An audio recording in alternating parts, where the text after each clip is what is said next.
C'est une rencontre annuelle, initiée depuis 2015 par la délégation générale à la protection sociale à la solidarité nationale, en collaboration avec les partenaires techniques et financiers et tous les sectoriels. L'objectif est de s'interroger toujours sur les résultats obtenus sur la couverture sociale et les inégalités sociales. Donc c'est toujours pour faire la revue, voir exactement quels sont les défis qui restent toujours à relever. Ce qu'on peut retenir, c'est un peu, si vous voulez, la place du dialogue dans tout ce que Madame la déléguée générale a dit ici. Parce que la question de la protection sociale met en présence différents acteurs. Il y a les sectoriels, vous avez dit, il y a les partenaires techniques et financiers, il y a les territoires. Et c'est important par rapport à la ligne prise par son Excellence M. Macky Sall, qui parle des politiques publiques axées sur les territoires. Donc il faut se féliciter déjà que la démarche soit inclusive. Et je pense qu'au cours de cette journée, les échanges nous permettront d'aller de l'avant, de faire un pas en plus par rapport à ce qui a été fait. Et il faut le dire, le Sénégal a fait beaucoup de progrès dans l'extension de la protection sociale, surtout pour les couches les plus vulnérables. Ce sont des résultats très marqués, probants, vu l'engagement politique et l'engagement fort de son Excellence, le Président de la République. Et grâce à cette volonté politique, le Président de la République a quand même permis à ce secteur de protection sociale d'enregistrer des avancées très importantes.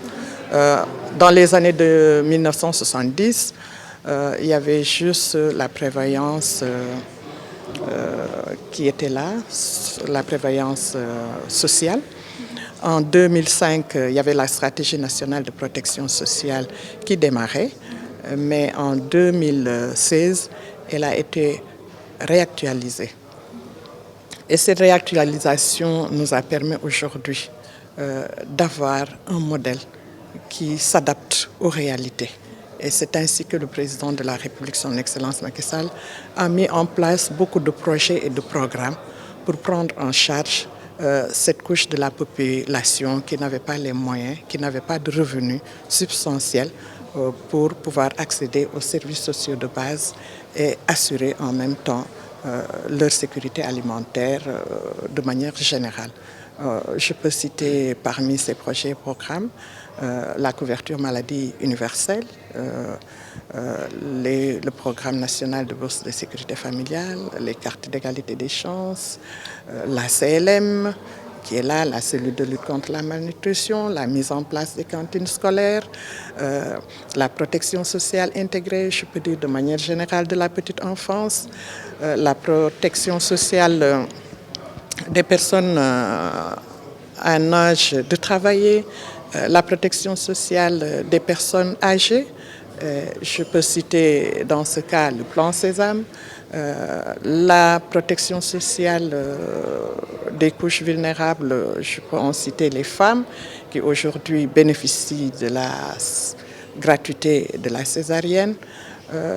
D'autres projets pour les personnes âgées, il y a le programme PAPA qui permet en même temps aux personnes âgées de pouvoir bénéficier d'appui pour des activités génératrices de revenus. La place du dialogue, c'est la mise, si vous voulez, en musique, les discussions, les échanges d'informations, parce que souvent, parfois, il y a des déficits d'informations dans tout ce qui est relayé, même par les médias, et c'est important que vous alliez à la source, qu'en présence de tous les acteurs, qu'on donne la situation aujourd'hui de la protection sociale, la couverture aux populations, et plus précisément aux travailleurs aussi qui sont présents par leurs organisations professionnelles. Et aussi, les employeurs sont intéressés parce qu'aujourd'hui, il y a également une idée qu'on agite, à savoir la participation du secteur privé. Parce que ça aussi, c'est important. Le secteur privé, il doit s'intéresser aussi à ce secteur de la protection sociale. Et nous, notre place, vraiment, il faut se féliciter de ce que la DGPSN nous inclut, en tout cas dans tout ce qu'elle est en train de dérouler. Et nous allons voir les résultats à la fin de la journée.